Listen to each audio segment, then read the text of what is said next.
এক রক্তক্ষয়ী গণ অভ্যুত্থানে গত 15 বছরের কর্তৃত্ববাদী শাসন থেকে মুক্ত হয়েছে বাংলাদেশ, কিন্তু গত 8 মাসেও হাজারো শহীদের খুনিদের বিচারের দৃশ্যমান অগ্রগতি হয়নি। এদিকে পিলখানা ও শাপলা হত্যাকাণ্ড, মানবতা বিরোধী অপরাধের বিচারের নামে বিতর্কিত ট্রাইব্যুনাল গঠন কিংবা পরপর 3টি একতরফা নির্বাচনের আগে গুম, খুন, বিচার বহির্ভূত হত্যা, টাকা পাচার সহ নানা অভিযোগ আওয়ামী লীগের বিরুদ্ধে। দলটির শীর্ষ নেতারা পলাতক থাকলেও সম্প্রতি কর্মীরা সক্রিয় সামাজিক যোগাযোগ মাধ্যমে। এত কিছুর পরেও তারা অনুশোচনা নয় বরং তামাশা করছে জাতীয় ঐক্য নিয়ে। তখন আওয়ামী লীগ নিষিদ্ধের দাবি তুলছে জাতীয় নাগরিক পার্টি সহ বেশ কিছু দল। আওয়ামী লীগ নিষিদ্ধ ইস্যু নিয়ে আজ ভোটের টেনে আলোচনা করতে চাই। সঙ্গে আছি আমি হাসিব বিল্লাহ। দর্শক, আজ আওয়ামী লীগ নেতাদের বিচার ও দলটির নিষিদ্ধের দাবিতে বাইতুল মোকাররম মসজিদের সামনে বিক্ষোভ সমাবেশ করেছে গণ অভ্যুত্থানে নেতৃত্ব দেওয়া ছাত্রদের দল জাতীয় নাগরিক পার্টি। তারা বলছে, তারা আজ যেসব দাবি তো করেছে, এখানে জাতীয় নাগরিক পার্টির আহ্বায়ক বলেছেন নাহিদ ইসলাম, তিনি বলেছেন জুলাই সনদে আওয়ামী লীগ নিষিদ্ধের কথা উল্লেখ করতে হবে। জাতীয় নাগরিক পার্টির সদস্য সচিব আখতার হোসেন বলেছেন আওয়ামী লীগ নিষিদ্ধ না হলে দেশে নির্বাচন হতে দেয়া হবে না। এদিকে জাতীয় নাগরিক পার্টির মুখ্য সংগঠক হাসনাত আবদুল্লাহ বলেছেন আওয়ামী লীগ নিষিদ্ধ না হওয়া পর্যন্ত যুদ্ধ চলতে থাকবে।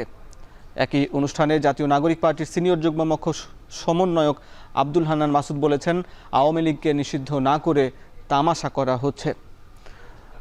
দর্শক, এই ছিল জাতীয় নাগরিক পার্টির নেতাদের আলোচনা। দেখছেন ভোটের ট্রেন। এ নিয়ে আমরা আলাপ করতে চাই। আমাদের সঙ্গে যুক্ত আছেন জাহাঙ্গীরনগর বিশ্ববিদ্যালয়ের সরকার ও রাজনীতি বিভাগের সাবেক অধ্যাপক ডক্টর আব্দুল লতিফ মাসুম। স্যার, আপনাকে স্বাগত জানাচ্ছি এখন টিভির নিয়মিত আয়োজন ভোটের ট্রেনে। আপনার কাছে শুরুতে জানতে চাই যে ছাত্ররা যারা গণ অভ্যুত্থানে নেতৃত্ব দিয়েছিল, তারা গণ অভ্যুত্থানের পর থেকেই আওয়ামী লীগ নিষিদ্ধের দাবি তুলে আসছে। একই সঙ্গে সারা দেশের মানুষেরই প্রত্যাশা যে এই গণহত্যার বিচার হোক, কিন্তু দল হিসাবে আওয়ামী লীগের রাজনীতির যে আলাপ তুলছে ছাত্ররা এবং আরও অনেকেই, আসলে এইটা কতটা যৌক্তিক আপনার কাছে কি মনে হয় স্যার?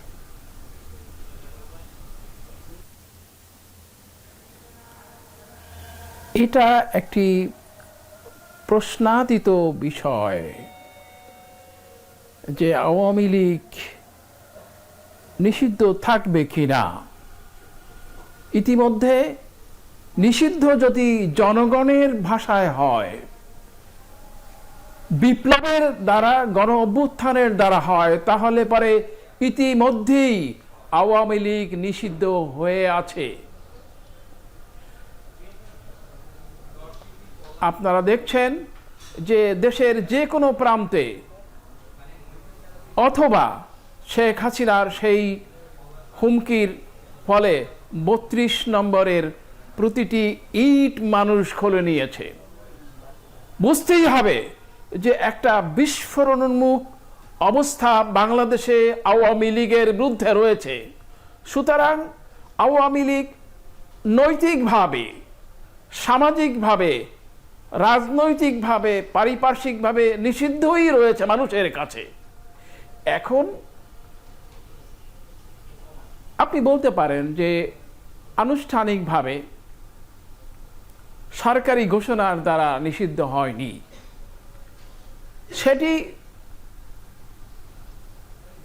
সেটি সবাই আমরা বুঝি যে জনগণের ভাষায় কথা বলা আর আইনের ভাষায় কথা বলা একটু ভিন্নতা আছে। এই দেশের সবচেয়ে জনপ্রিয় দল, যাদেরকে আমরা এখন বলছি গভর্নমেন্ট ইন ওয়েটিং, বিএনপি, তাদেরকে কথা বলতে হলে দায়িত্বশীলতার সাথে কথা বলতে হবে। আমার ধারণা সেই কারণেই তারা আইনগতভাবে আওয়ামী লীগকে নিষিদ্ধ করতে চায় না।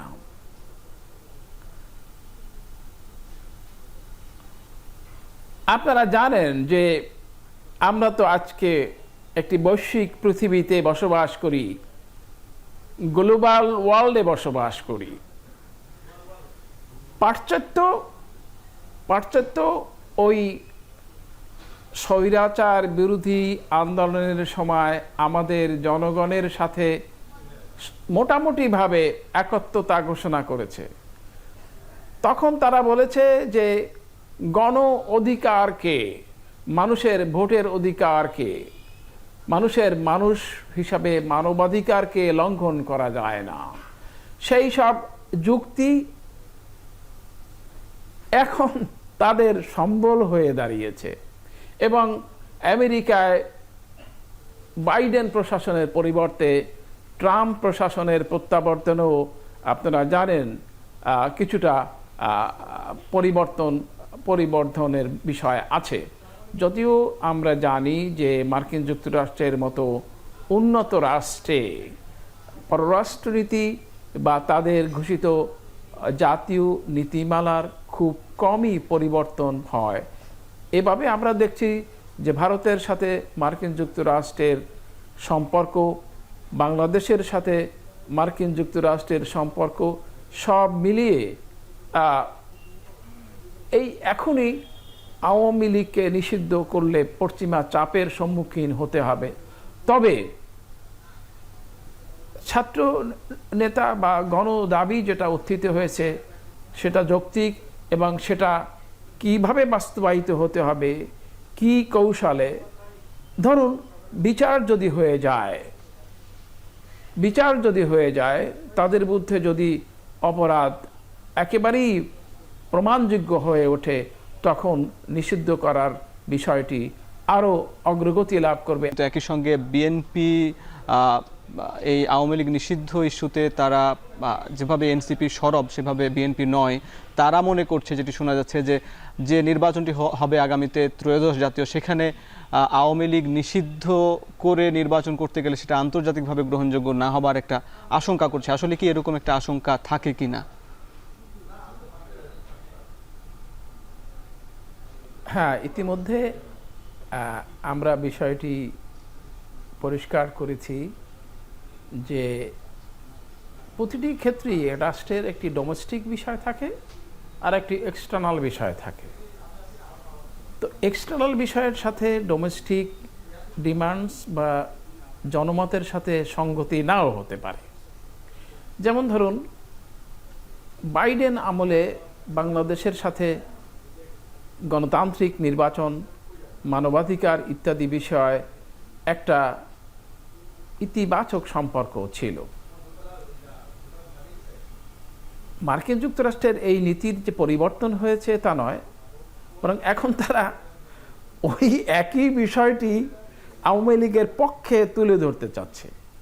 তাদের বিচার কি স্বচ্ছতা নির্ণয় হচ্ছে, তাদের উপর অন্যায় জুলুম হচ্ছে কিনা, এবং তারা আইনগতভাবে কাজকর্ম করতে গিয়ে বাধার সম্মুখীন হচ্ছে কিনা, অথবা আইনগতভাবে তারা নিষিদ্ধের সম্মুখীন হবে কিনা।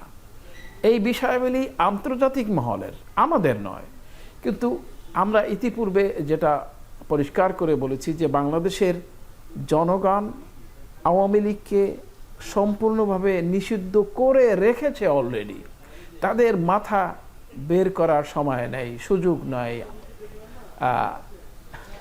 কিন্তু আমি একটু জানতে চাই এই জায়গায় যে যেহেতু এখন পর্যন্ত তাদের নিবন্ধন আছে এবং জাতীয় নির্বাচনে যদি নিবন্ধন থাকে তাহলে সে অংশগ্রহণ করতে পারবে, এক্ষেত্রে কিভাবে প্রক্রিয়ায়, কোন প্রক্রিয়ায় তার নিবন্ধন বাতিল বা তাকে নিষিদ্ধ করা যায়? যেমন এর আগে জামাতকে নিষিদ্ধ করা হয়েছিল গণঅভ্যুত্থানের আগে যে এখানে প্রজ্ঞাপনের মাধ্যমে। আসলে কি প্রজ্ঞাপনই হতে পারে, নাকি আবার পরবর্তী সরকার এসে যদি আবার প্রজ্ঞাপনটা বাতিল করে দেয়, তাহলে আসলে কিভাবে আওয়ামী লীগকে নিষিদ্ধের সঠিক প্রক্রিয়াটা কি হতে পারে?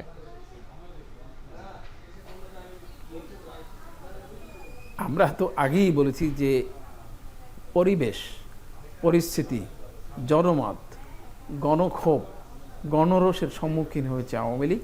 তাদের কাজ করার কোনো পরিবেশ নেই, এমনিতেই নিষিদ্ধ হয়ে আছে। এরপরে প্রাতিষ্ঠানিকভাবে নিষিদ্ধ করতে হলে তাদের নিবন্ধন বাতিল করতে হবে।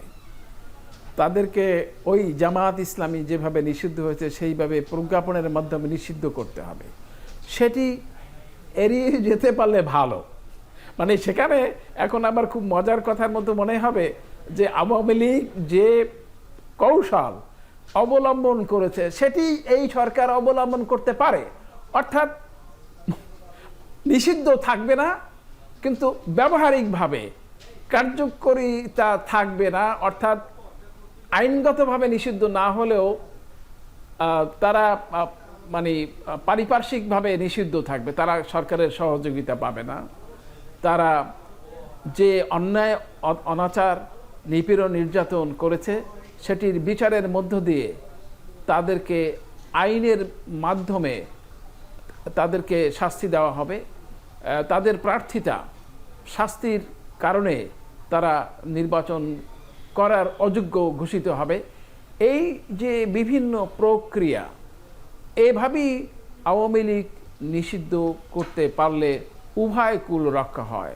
স্যার, আমরা আলাপ করছিলাম আওয়ামী লীগ নিষিদ্ধ ইস্যু সহ তাদের রাজনীতি করা না করার বিষয়ে, কিন্তু তাদের আওয়ামী লীগ যদি নিষিদ্ধ হয় তবে তার একটা বড় জনসমর্থন রয়েছে, সমর্থক গোষ্ঠী ভোটার রয়েছে যারা এই গণহত্যার সঙ্গে জড়িত নয় অথবা অপরাধী নয়। তো তাদের কি হবে? তাদের কি পুনর্বাসনের সুযোগ তৈরি করা উচিত কি না একটু জানাবেন।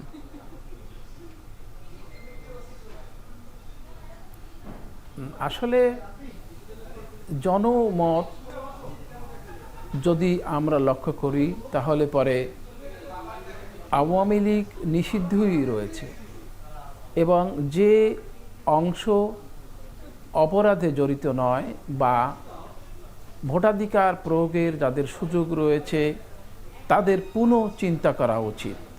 তারা আওয়ামী লীগ পুনরুত্থান ঘটবে, আওয়ামী লীগের পুনরুজ্জীবন ঘটবে বা আওয়ামী লীগ সরকার ব্যবস্থায় আবার ফিরে আসবে, এই চিন্তা থেকে অবশ্যই বিরত থাকতে হবে। তার কারণ বাস্তবতা হচ্ছে এই যে আওয়ামী লীগ আগামী অনেক বছর ধরেই হয়তো মাঠে নামতে পারবে না। ইতিমধ্যে আপনারা লক্ষ্য করবেন যে নির্বাচনের আগে আওয়ামী লীগ পুনরুজ্জীবনের চেষ্টা হবে, যেহেতু নিবন্ধন আছে তাদের জনসাধারণকে, তাদের অংশকে, আওয়ামী লীগের ওই সব জনসাধারণকে বাগিয়ে নেওয়ার চেষ্টায় এখন যেমন জাতীয় পার্টি সক্রিয় রয়েছে, আবার আওয়ামী লীগও 2, 3, 4 বার ভাগ হয়ে আবার তাদের রেজিস্ট্রেশনের বিষয়টিও প্রশ্ন সাপেক্ষ করে তুলবে। আমার মনে আছে যে 1979 সালের নির্বাচনের আগে আওয়ামী লীগ 3-4 ভাগ হয়েছিল, এবারও হয়তো তার ব্যতিক্রম ঘটবে না। ইতিমধ্যেই লক্ষ্য করেছেন স্বচ্ছ আওয়ামী লীগের নামে তারা কার্যক্রম করছে। সুতরাং ওই জনগোষ্ঠীকে তাদের দ্বিতীয় চিন্তা করতে হবে। আর মানে স্বাভাবিকভাবেই অন্যান্য রাজনৈতিক দলগুলো যারা আছে তাদের কাজের মাধ্যমে, তাদের জনপ্রিয়তার মাধ্যমে তাদেরকে কাছে টানতে চেষ্টা করবে, এভাবে এক পর্যায়ে তারা বিলীন হয়ে যাবে। জি স্যার, শেষ প্রশ্ন আপনার কাছে একটু জানতে চাই যে বিএনপি চেয়ারপারসন বেগম খালেদা জিয়া আগামী সোমবার দেশে ফিরবেন আমরা জানতে পারছি, কিন্তু তার সন্তান ভারপ্রাপ্ত চেয়ারম্যান তারেক রহমান কিন্তু ফিরছেন না। কিন্তু এই যে মায়ের ফেরা, সন্তানের না ফেরা, তার ফেরার জন্য আবার তাকিয়ে আছে বিএনপির নেতাকর্মীরা, আসলে না ফেরার কারণ কি বলে মনে হয় আপনার কাছে? আমার কাছে একজন রাজনীতিক বিশ্লেষক হিসাবে মনে হয়েছে যে এটি একটি কৌশলগত ব্যাপার। Tarique Rahman is the last card for BNP or to the people.